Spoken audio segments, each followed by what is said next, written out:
All right, so I guess we should get started. Welcome, everybody. Still might be a few people trickling in, but it's okay to come late to the game. My name is Meg Egler. I will be the moderator of this session. I'm the only panelist here who doesn't have too much work in the field of agriculture, which is why I'm moderating, but these are all brilliant friends of mine and people I collaborate with. So I'm pretty honored to be the person who gets to throw questions at them. Bar, you can go to the next slide. Okay, so the Great Transition Conference, it's all about reflecting on alternative models, creating new political strategies, and envisioning new utopias. And thus, what we hope to do this morning in this session is discuss and articulate utopian visions for our agricultural systems. So the speakers on this panel all agree that the mainstream discussions addressing problems in agriculture all too often build from a context embedded in the logics of capitalism. And they're several times removed from ecological communities of reciprocity and care. So these discussions, though they are often well-intentioned, are constrained by the ability to imagine possibilities outside of the established order, and in doing so, often invisibilize the non-capitalist forms of economy that exist currently or could exist. So our hope is that by exploring together the role of technology, diverse economies, interconnectedness, and the transformative potential of social movements, we can make small steps towards decentering the logics of capitalism and recentering agriculture's present and futures around care, community, democracy, and well-being for all beings. So the contributors to this panel, who you will meet shortly, are all scholar activists working across disciplines towards potential and eventual, which is why we called this Potentual, socio-ecological transformation in the food system. But first, a couple housekeeping. We'll be about 15 minutes introducing the panel, and the panelists will have an opportunity to kind of tell us a little bit about what they're working on and the scholarship they're drawing from and what they're interested in. And then we're going to open it up to a discussion. I'll start us off with a few questions, but I also want to invite all the participants to put questions in the Q&A, and then I will direct them towards the panelists. And then also what we want to be practicing today is a kind of virtual progressive stack, which means if you are someone who feels that they're often have a lot of presence and volume in conference spaces, you can write cricket ahead of your questions, and I will prioritize a few other questions ahead of yours. On the other side of that, if you are someone from a social group less often amplified in meeting spaces and conferences like this, you can write snail in front of your question, and I'll put you at the top of the stack. All right, so cricket, if you're often heard, and snail, if you're less often heard. I will write that down so you all can hear it. And with that, I think this will be a really fun discussion, and I'll pass it off to, I believe, Katie Horner, who will introduce herself first. Thanks, Meg. And thanks to all of the attendees. As Meg said, my name's Katie Horner. I'm a PhD candidate in the Plant and Soil Science Department at the University of Vermont. And I'm also a member of the Leadership for the Ecozoic project, which is a partnership between McGill and the University of Vermont. So I study agroecology, and I primarily focus on social science. And I love agroecology because it provides really powerful pathways towards feeding ourselves and each other without degrading ecosystems. Or in other words, I like to think about traditional feed the world narratives that are used to justify industrial and capitalist forms of agricultural production. And agroecology kind of pushes against that and says we don't have to destroy the world in order to feed it.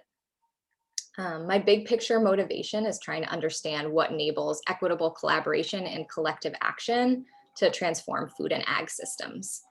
And I'm also really passionate about transdisciplinary work. And I think transgressing the boundaries of specialization is so necessary for working towards just and viable futures. So I'm really grateful for this space and this conference because I think they are wonderful examples of that creative transgression. Another example is some work that Meg and I have been slowly working on over the past year and a half, exploring the complementarity of agroecology and degrowth. And within my own dissertation research, I've got sort of 3 scales or dimensions within which I explore the potential for agroecological transformation.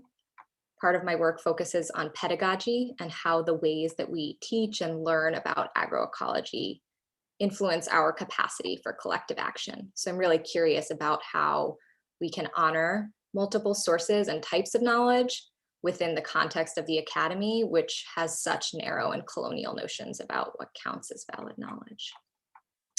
In other parts of my work, I explore ways to integrate farmer and extension agent knowledges regarding soil health. And the last big portion of my current work is identifying what motivates farmers, farm workers, and landowners to engage with models of land access beyond private property ownership. So I study a pretty broad range of things, and I am really excited to talk about all of them in the context of this panel with people who are focusing on lots of other big, complex questions. Thanks, Meg. Next slide, Barb. Hi, I'm Sam Bliss. I'm also a PhD student at the University of Vermont, and I study non-market food practices and institutions. So that means food production that's not for sale and food transfers or food distribution other than buying and selling. So like sharing, gifting, the charitable food system, mutual aid, stuff like that. So why do I study that? Markets direct food toward money, not hunger, and it creates a situation where a lot of people can afford to overeat and waste food and do that while others can't afford to meet their basic nutritional needs. Markets also force producers to prioritize financial viability over other goals like sustainability and justice. Farmers are forced to cut costs with needs shifting them onto others and onto the public. And these critiques of markets as institutions for organizing food production and distribution are ubiquitous. And yet the solutions and alternatives that are proposed in the literature for agricultural potentialities, if you will, still typically involve buying and selling. There's still markets. They're like nice local markets like farmers markets or fair trade. And I get where that comes from. If the only alternative is centrally planned food system, that makes sense because agriculture and food are way too context specific for a central state to manage. And when you look at communist food systems in the past under Mao and Stalin, for example, they've caused hunger, famines, ecological destruction. But it's not just markets versus states or markets or central planning. And it's not just potentially right now in every society on earth, people are producing food that's not for sale through gardening, foraging, hunting, fishing. People are sharing food in ways other than buying and selling through the charitable food system, through gifting. Food is like a joint possession within a household. So I study that in Vermont because it's something that's already happening everywhere and ignored, especially in places that are sort of in the heart of capitalism, ignored by academics.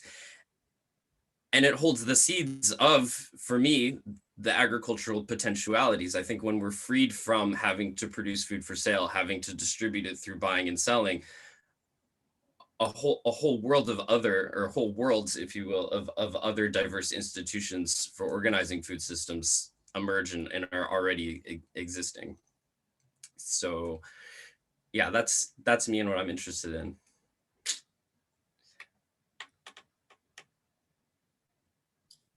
Hi, I'm Sonia Ahmed, and I could listen to my colleagues here talk forever. So that was a bit of a surprise. I wanted to hear more of what Sam was saying. So I recently received my PhD from the University of Vermont, had the pleasure of being a colleague and co-thinker with all of these folks. And my current position is as a postdoctoral associate at Michigan Technological University. I'm also the academic director for a summer program in Iceland in renewable energy. well, I should say, yeah, renewable energy, technology, and resource economics. So a transdisciplinary approach to renewable energy systems in a place that has been pointed to as a leader in systems that can move us away from carbon dependency. So one of the things I spent a lot of time looking at during my PhD was the food, energy, water, and material nexus, and how that is framed. This built on experience that I had for 10 years at a major research university, working on a development project in Africa south of the Sahara that was funded by the Bill and Melinda Gates Foundation to develop digital soil maps of key soil properties that were intended to spark a green revolution. And again, as Sam was saying, heavily based on markets and on shifting away from traditional practices to those that are more concerned with getting food into the market, providing off-farm inputs like fertilizer and high-yielding variety seeds owned by major corporations that were patented and that farmers would have to repurchase every year. I became disillusioned with that, and then it was really a kind of exhilarating experience to connect with like-minded people at Vermont who are thinking through these things as well.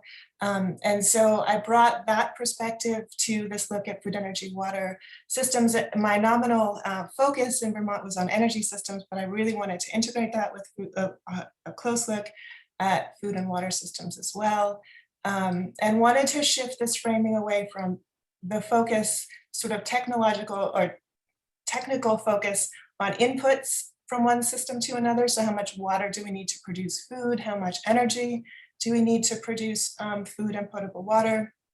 To looking at the impacts of those systems, practices like hydraulic fracturing, for example, not just in terms of the inputs of water needed, but the impacts overall on these systems, and then who disproportionately is affected by this.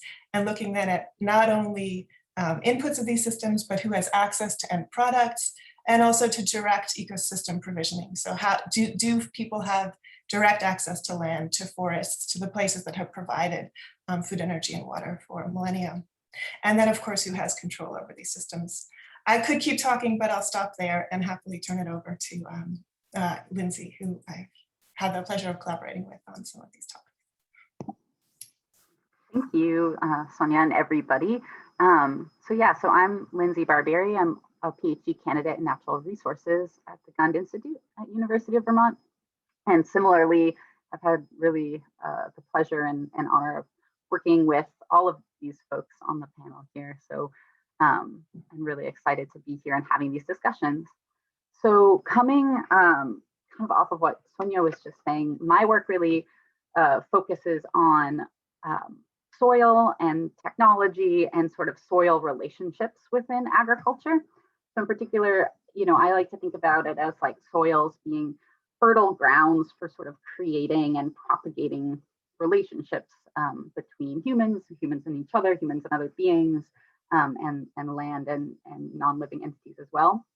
And thus these relationships, this sort of soil is a really great place to examine these systems and what's at play, and what's, how these relationships are shaping reality and are shaped by each other as well.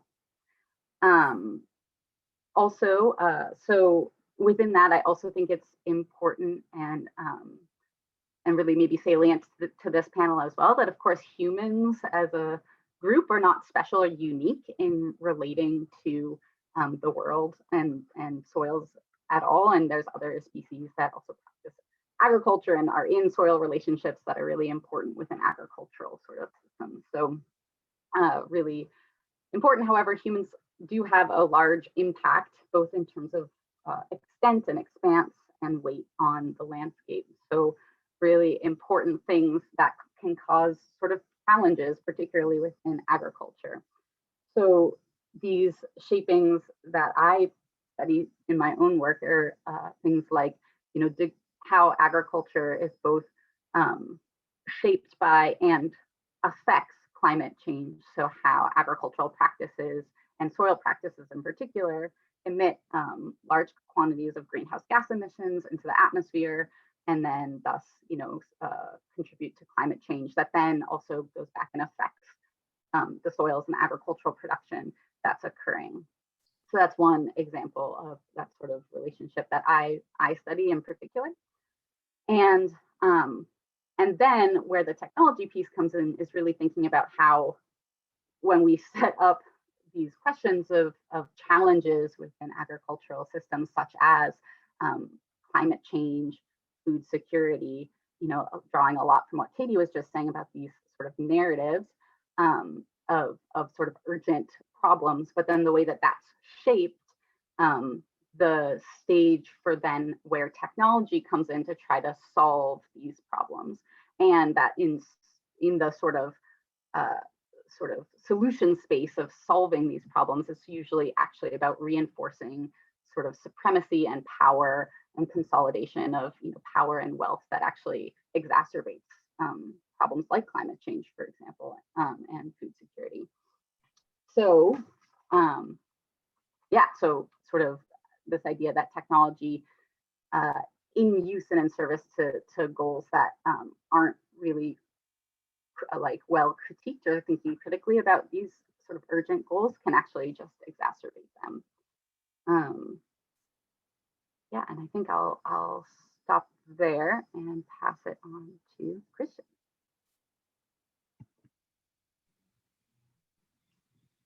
Morning, everybody.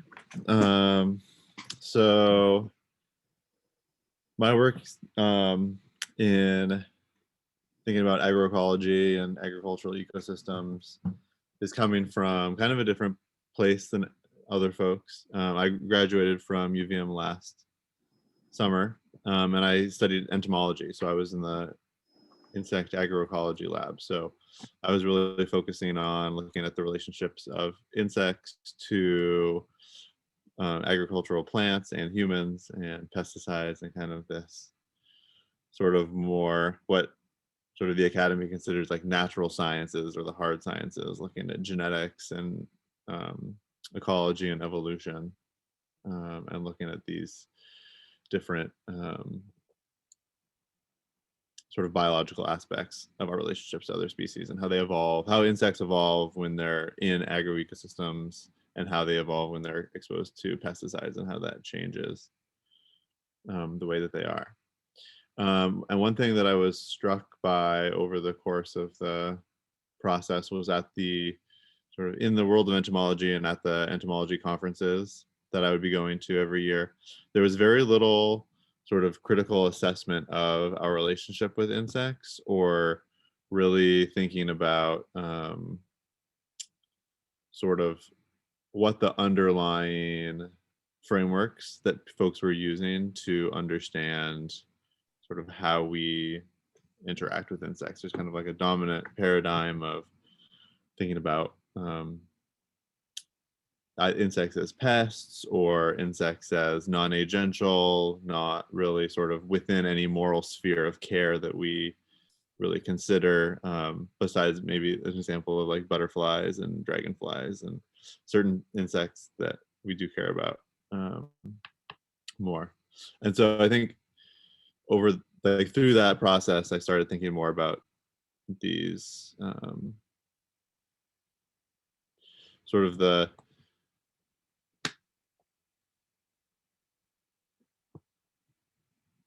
just like the different frameworks and the ways of thought and ways of thinking that are sort of unexamined largely in the natural sciences. And one of these big ones that came up and have been working on for a few years now is this idea of a magic wall, which is, once you sort of think about it, it's almost everywhere. And that's the idea that there's a magic wall between humans and everything else.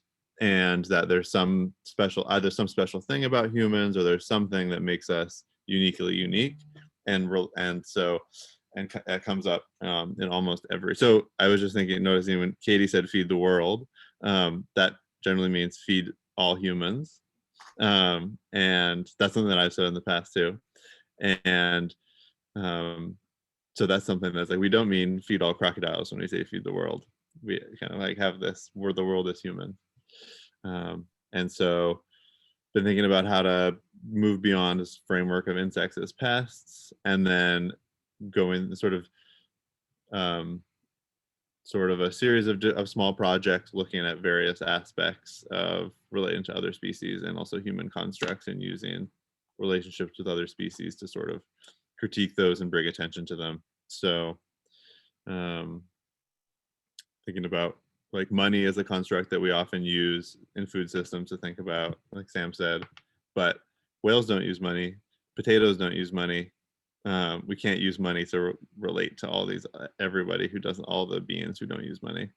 And then, so yeah, I draw a lot from ecofeminism, especially Val Plumwood, Deborah Bird Rose, Donna Haraway, kind of the multi-species ethnography world, and the a number of indigenous thinkers, Kim Tallbear, who's indigenous science and technology studies, Zoe Todd, who really thinks a lot about relating with fish, especially, and sort of bringing these different, sort of really drawing from a wide range of really cool people. So I'm excited to talk about all this with the rest of the panelists for the rest of our time. Okay, that's great. Thank you, everybody. We have, I think, still 40 minutes left to really dive deep into some of these discussions. So that's wonderful. And kind of going off what Christian was just talking about, I'd like to ask the panel, like, what concepts and narratives need to be redefined? And in our opinions and views, how would we be redefining them? I'd like it if you all weighed in to whatever extent you'd like, but maybe I'll start it off by shooting it towards Katie, because she had mentioned that feed the world narratives are pretty harmful and maybe has some other things she's been thinking about lately. Thanks, Meg. Yeah, I think, as Christian pointed out, like, feed the world narratives are problematic for a variety of reasons. Who do we mean when we say the world, right? Like Christian said so beautifully, are we only talking about humans? And also, who's the we? And whose job is it to feed the world? Like, if you take it as your responsibility to feed the world, that means you get to define how it's done and what counts as the world. And I think those questions are really intentionally obscured when feed the world narratives are used to justify a lot of agricultural and sustainable development projects. So it really, that narrative in particular, I think really serves to concentrate power by masking a lot of the underlying kind of assumptions and systems that are preventing some of those critical questions from being asked. Some other narratives that I think need to change, a big one is efficiency. And I'm sure that probably all of the other panelists could talk about that more insightfully than I can. But from my own personal experience, I can just say that I worked on farms in Vermont and California for 3 years before starting graduate school. And since I stopped farming, and I'm so lucky to have a garden space in my yard, I think I have really been able to kind of look back and see the ways that when I learned how to farm, I was taught a lot of things, which I think we could characterize as narratives, that actually really have served to prevent me from developing relationships with plants and animals and insects and soils in a deeper way. And as I've been working over the last couple of years on this really small scale of just kind of producing food for myself or to share with friends and family, I noticed the ways that really slow work and deep observation can really push back against some of the things that we think of as efficient. And so a really great example is there was like a new insect in our garden recently, and my partner was like, started to kill a couple, and I was like, wait, we got to find out what they are first. And they're a predatory insect, and so they're wonderful to have in the garden. And so, you know, might have been deemed more efficient to kind of just be like, bugs, no. You could also make the argument that it would be more efficient to just move really slowly and really deeply understand and be embedded in place. Although I also think it's worth considering that maybe efficiency isn't the right frame at all. And so maybe we shouldn't even be trying to repurpose it, but just do away with it. So I guess the last one I'd say is just a lot of times we think about teaching and learning as things that happen in the classroom. And I think that expanding that notion of what counts as education and where does it happen could be really powerful. And so I think a few people have talked about things that are already happening that often get deemed like impossible. But if we think about things that are happening in the world as sites for teaching and learning, we can really expand what we understand to be possible. So I think I'll stop talking now. Great, thank you, Katie. Sam, I'm gonna toss it over to you next because I feel like there's a thread there that you might be able to pick up on. Yeah, I think in my participation and research on non-market food practices, I find one narrative that really needs to change is that things like gardening and fishing and mutual aid can either be a coping mechanism for the poor or a hobby for the rich. And it's so much more complicated and diverse and creative than that. And the things that Katie was just touching on in her garden are perfect examples. Like, these are sites of education and relating when we're feeding ourselves and each other from this whole network of beings feeding beings out there. And so related to that, I think that in the world of like studying sustainable food systems, there's a lot of focus on like, what are the policy implications, as if the food system or the food systems were something that could be like controlled by experts, and people who share ideologies with us who are sort of like skeptical of technocratic control of systems still, whether they're forced to or they want to, like, and end up sort of like looking for the policy implications and what can be directed from the top down. And I think like we need to think a little harder about like what releasing control looks like. You know, humans know how to feed other humans from the webs of beings that we inhabit, and those that don't can relearn, because all beings know how to do that. And so like what would liberating from the control of policy and systems and rules and frankly markets look like?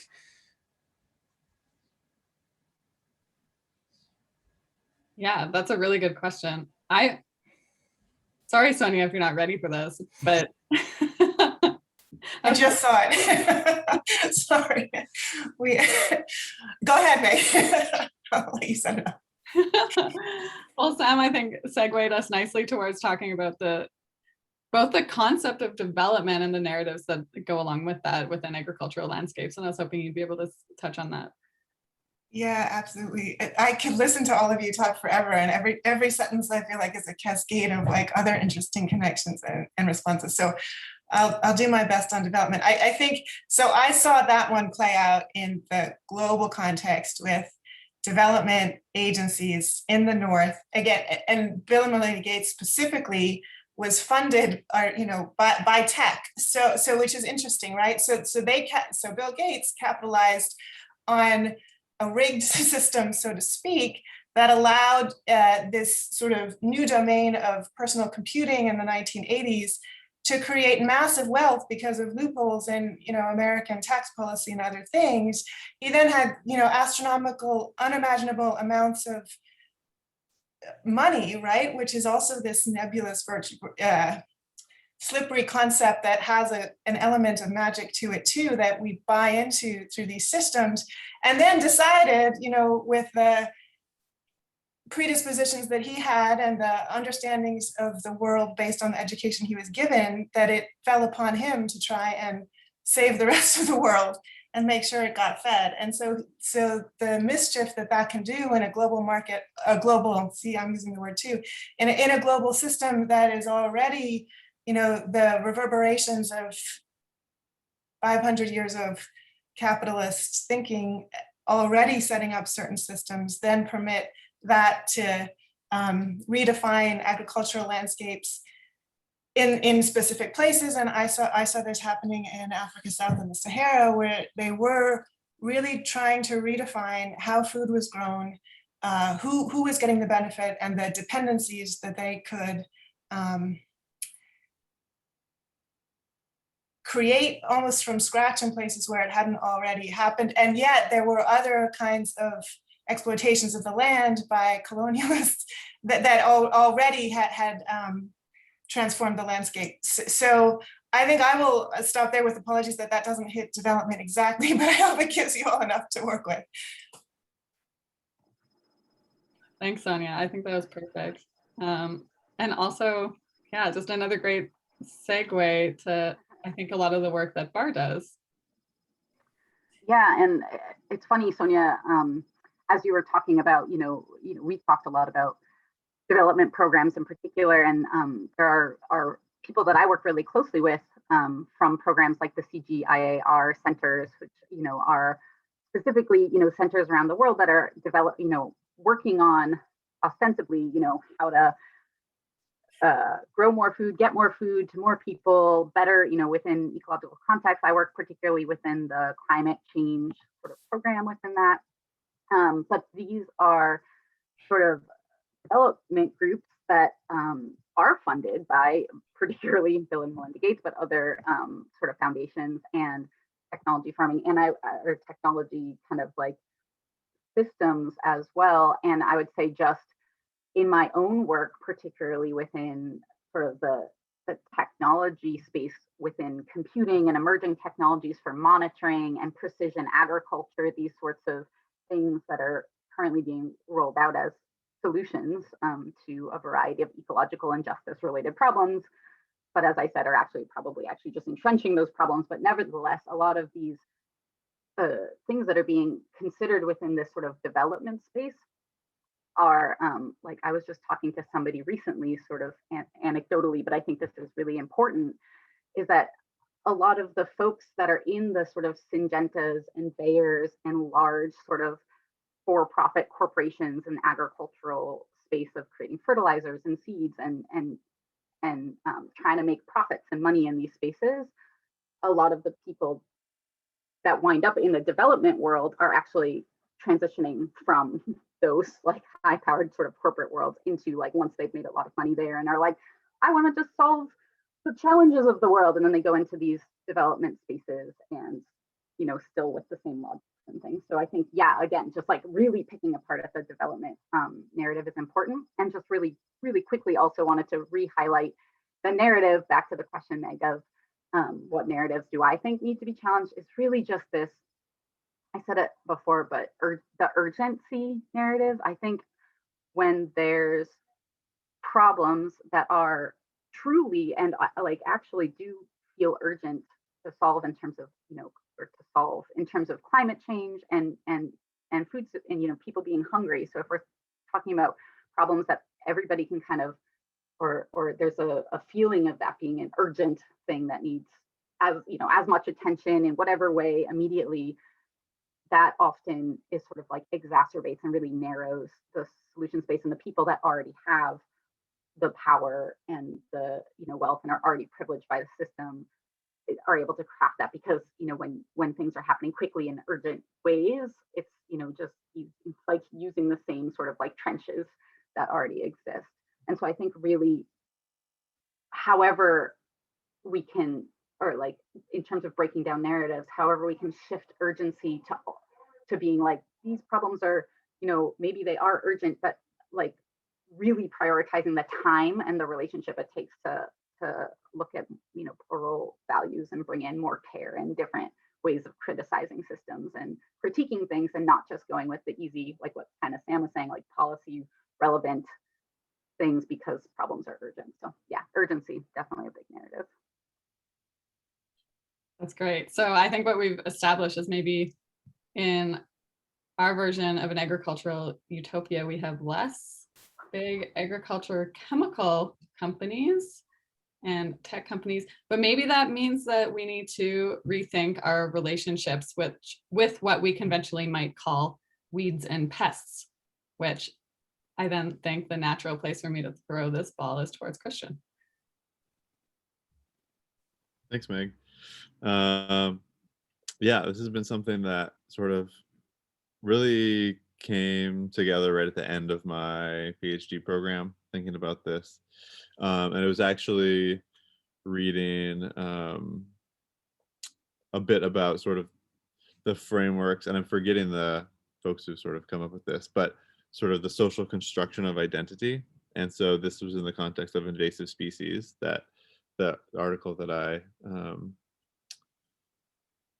was reading was about. And that's, so it's kind of the like with other constructed identities, both the like broader society and the individual kind of do behaviors, and those behaviors are interpreted, and then we sort of reinterpret and reinforce and slowly build up that identity over time.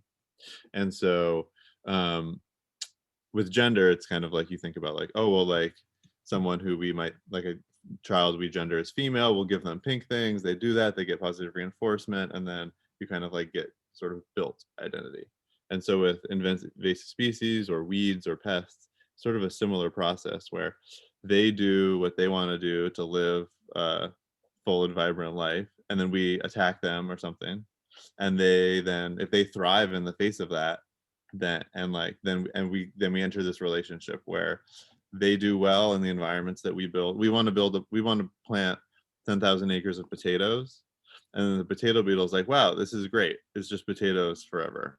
And then they do really well, and then we like get mad at them and spray all these chemicals on them, and then we think of them as being like a pest or a menace or an enemy, or and so I think what's important, I think, as a first step is like acknowledging that constructed relationship, and not, so like one of the things that Donna Haraway says is that like you sort of create these identities, and then those, you kind of create a moral sphere, a moral concern, where you have responsibility to others, and sort of those beings that are outside of that sphere of responsibility are made killable. And so this is something that is also sort of a similar framework that people use for sort of any group that is going to be made killable. So it's sort of I do relate this to, especially with insect pests, is the language that folks use for that is frequently used in human against human genocide. This like idea that other groups of humans are pests or cockroaches or lice. There's very specific, very well documented examples of this like mental framework being used in those cases. So it's scary that when scientists and farmers and stuff use those frameworks of like, this being is killable, we have no responsibility to them, it's fine if we kill them, they're the bad ones, that can be applied to other groups, rather than saying, hey, we actually have responsibility and we have to mind our impacts, whoever we're killing. If we're killing them to eat them, if we're killing them because they're on our potatoes, we still have responsibility to them, even if we kill them and eat them or whatever. And so I think we have to like sort of stay with the trouble and stay with that difficulty that we are faced with. Great, thanks, Christian. Mm-hmm. Talking about redefining relationships, I'm curious to hear what Katie might have to say about how this can be done through pedagogy or education. What, in our utopia, how are we teaching these things to each other? Such a good question. I think that one part of really trying to teach and to learn deeply about our interdependence with all beings is first breaking down the walls, the magic walls maybe, between disciplines. And I think that a lot of times we talk about that in the context of higher education, I think that could happen at all levels of education. We start teaching children to divide types of knowledge at a really young age. And I actually recently read a really beautiful paper exploring the shared roots of the abolition movement and agroecology. And the author provided, I think they were drawing on some of the work by Linda Tahiwai Smith in charting out kind of how the concept of discipline within education actually charts back to the imposition of disciplinary measures on enslaved people. And by imposing discipline on the other, you were able to gain control and order and maximize production. And so that notion of discipline is actually carried over from histories of enslavement and colonization. And so I think breaking those down is a really important task at all levels of education. And then I think the other part of pedagogy as a tool for realizing more just and interconnected agricultural futures, or futures in general, is phenomenology and experiential education. So I think we've really, without agreeing to it or talking about it explicitly, have latched onto this notion that we can understand the world without experiencing it. And having sites of learning be predominantly like these very enclosed spaces that are detached from the rest of the world is really problematic. And so, yeah, breaking down both disciplinary barriers and like classroom wall barriers that separate education from everything else. I imagine that Bar and Sam would also probably have some really great insights on how we can change the ways that we teach. Yeah, just one thing to add to that. I think like what you just said about experience really shows that like changing narratives is like this one small corner that we tend to over focus on in academia, where for us, being the nerds that we are, like we might be likely actually to like think different thoughts and then change our actions because of these like this change in thoughts that we have. But like it actually might be more typical among humans to like change how you think as a result of changing your actions. Like what you said about discipline in education is like, okay, so the content of the education might have just been math and reading and things like that. But like what students were learning in addition to math and reading was obedience, right? And also learning that if they want to teach, discipline is important. And it reminds me of what Christian often says about art, is that the medium is the message. And so like if we're trying to teach each other or change narratives about agriculture and food, doing that work, having our hands in the dirt is just as important in changing the narrative as actually saying different words out of our mouths on panels like this. Okay, we just got a question in the chat, and I'm going to pose it to you, Sam, but invite anyone else to weigh in if they want. Can you all see it? I'll read it for the audience.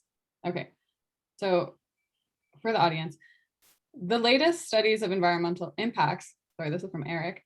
The latest studies of environmental impacts of our global food system show that the biggest source of greenhouse gas emissions is the agricultural part, mostly animals, and the land use of agriculture, which often results in deforestation. Some experts affirm that intensive agriculture with the best yield would be the more ecological way of producing food because it takes less land, while extensive and low-tech agriculture have lower yields and take more land, thus have a bigger negative environmental impact. Okay, upon reading that, I feel like a lot of you might have something to say that. So Sam first, what do you think quickly? And then let's like pop it. Yeah, kind of two things that'll hopefully set up a lot of others. One is like this land sparing narrative relies on the assumption that land spared from agriculture will return to nature, or that there'll be land spared from agriculture in the first place. And with crops, for example, there's not a lot of evidence. As yields have increased, also the land dedicated to crop production has increased. People have become more wasteful, eaten more food, more crops dedicated to biofuels, more crops dedicated to feeding the livestock that are being crowded onto intensive factory farms in the name of sparing land for nature elsewhere from pasture. And so while global pasture area has declined a little bit, there's not a lot of evidence that that's like supported conservation goals. The other thing is, that's magic wall thinking, as Christian and Bar and others in this group would say, is that like there's this land for producing human food and we can't possibly do anything good for the rest of nature on that land. And then there's this other land for nature. And I think that that's like both not representative of like a lot of the way the land in the world is actually managed. And where that thinking does exist, it's unnecessarily destructive. Okay, go. Katie, do you have something to add? Yeah, I think that Sam made some great points. I think a couple other things I would add is that one is just, have always been really fascinated by this assertion that greenhouse gases, like when we attribute them to animals, because it's actually like human choices that are resulting in the conditions of, you know, these massive feedlots. And yeah, I just think that there's like some really interesting displaced responsibility and accountability when we talk about, for example, things like cows emitting methane. Cows do emit methane naturally, but large ruminants existed in massive numbers for like tens of thousands of years without problem. And it's the human decisions and the human systems and structures that we've created that actually have created those problems. And I think that I think it's important because when we do talk about animals in that way, I think it's perpetuating, things that Sam and Kristen have pointed out of that othering. And I also think that a thing that's really interesting about the findings that the questioner posed is this notion of lower yields that comes up time and again. And actually, there are a lot of implicit assumptions that are really intentionally like masked when those assertions of lower yields are made. So in kind of extensive systems where we say there are lower yields, it's like you're comparing apples and oranges because you're not talking about the things that people eat that maybe aren't even being intentionally cultivated. People's diets include things like foraged plants, medicines, insects. And so from a calorie perspective, if you wanted to get into this kind of more productionist framework, you can, even within that, remaining within that productionist framework, there's still a lot of evidence that indicates that if we're talking about the calories into those systems versus the calories you get out of those systems, that extensive systems are a lot more efficient at feeding people and at doing so in a way that doesn't degrade the resource base. Great. Christian, did you want to add anything to that? Yeah, I think some of this, there's sort of this framework of sort of intensive high yield, separate and taking humans elsewhere versus sort of widely distributed food production throughout the landscape feels related, similar to pedagogy, which we talked about, is that I guess a concern I would have is if we were to go down that route, sort of most humans would be even more separated from the rest of the world than they are now. And so the idea that we would have a bunch of, we'd have like these really intense farms and then like people living in a bunch of white cubes and big towers, and that those people would understand how snakes and turtles and squirrels and bugs are impacted by our decisions. Like, I think we really need this, like, feels very important to me. It's like really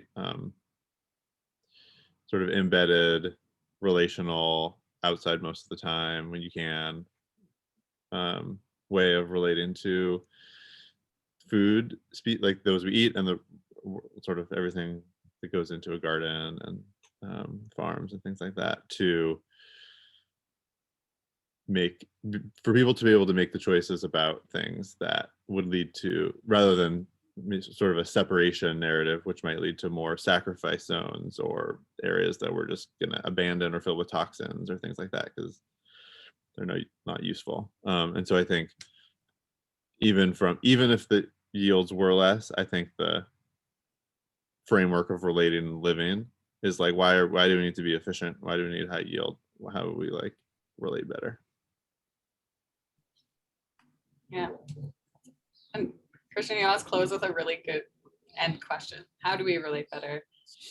We're unfortunately running out of time. I feel like we could keep talking about this for another couple hours, but I do want to bring it back to, like, a lot of what we've been talking about is about technology and relationship, and those are both so interrelated that I'd like to pose the question to our ag tech folks, Sonia and Bar, to maybe say a little bit about what kinds of convivial technologies and utopian technologies do we want to bring with us or create in the future, and how do we want to frame technology? I'll just jump in quickly, and I want to give Bar the last word on this. So I'll say, from my perspective, I think Christian set this up really well with sort of this idea of, if we have these high yielding spaces for agriculture and the rest of humanity is kind of removed from the food growing process, the technology kind of, I think, has contributed to that mythology and way of thinking in a couple of ways. I think in ag specifically, ag technologies allow us to think of this kind of world where you have, a few major producers who are very powerful, then making decisions and choices for this land, and then everybody else is eating their products. But then also technology, so information technology and these machines, in the very way that we're having this conversation today, all of this creates an illusion around the fact that we don't need nature at all, right? I mean, if you look at the Elon Musk narrative and everything else, where we're going to colonize Mars and the rest of the solar system and potentially the galaxy, it removes us from the Earth altogether. This place that, we are so that is us, right? So we are this made us, that we can exist somewhere else. I think is this bubble, or the magic wall, heightened to this impossible degree where we don't, we're entirely separate, and whatever this is doesn't need the planet, which I feel is so profoundly alienating and I'll just bluntly say wrong-headed in a lot of ways, and then hand it to Bar.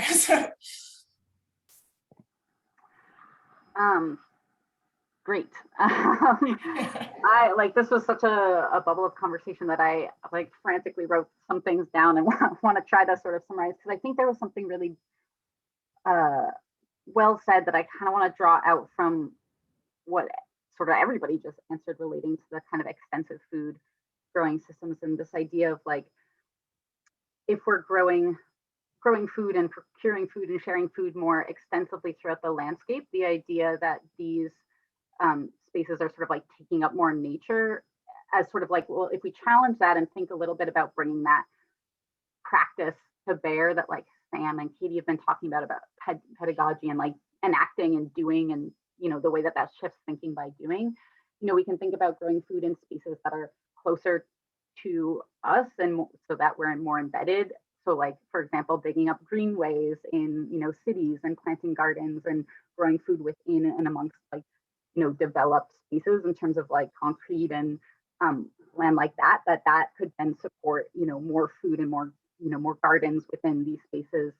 The idea that we should challenge this idea of like just growing more food as like encroaching on and expanding into nature, where we can be like, we can grow more food by encroaching and expanding into our own spaces of living, and that's not separate. And like, I know we've been talking about that a lot, but how that can be also bring us back to more embedded practice. And if you're farming within the green spaces between the strips between you and your neighbors, and all the ways that relating really can shift worldviews. And I guess bringing that back to tech and utopia, I really think there's a importance in considering the technologies that help or can help, or asking our technologies, is this helping, trying to bring more embeddedness to ourselves and more connection?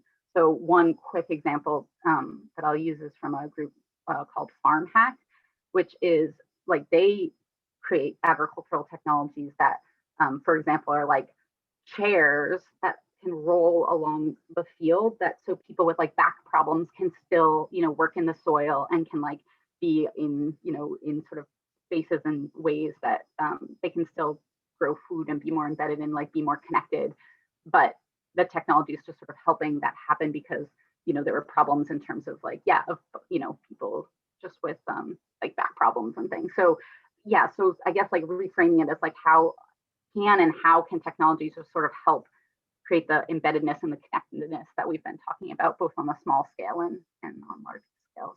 So Yeah, it's almost like letting us and our values define the technologies rather than let the technologies define our values or something like that. This has been fun. We are 2 minutes out and we were asked to not go over. So unfortunately, we need to close, but I really want to thank you all for this really thoughtful and expansive conversation. And hopefully one day we can all be in the same room and continue this conversation. And I want to thank the participants and the people who attended and asked questions and listened to us talk about some things that we're really passionate about.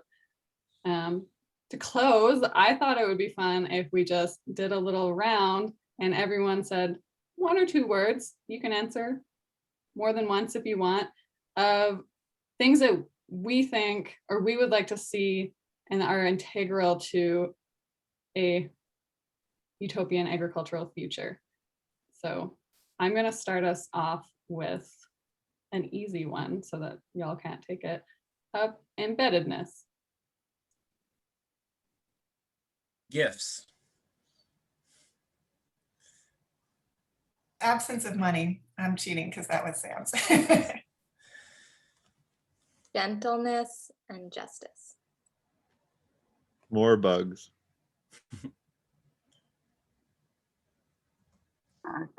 care and relationship. Okay. Thanks, everyone. I feel warm. I hope everybody has a wonderful Sunday and that the sun is shining for them. It's raining here, but that's also really great. Okay, with that, we'll end.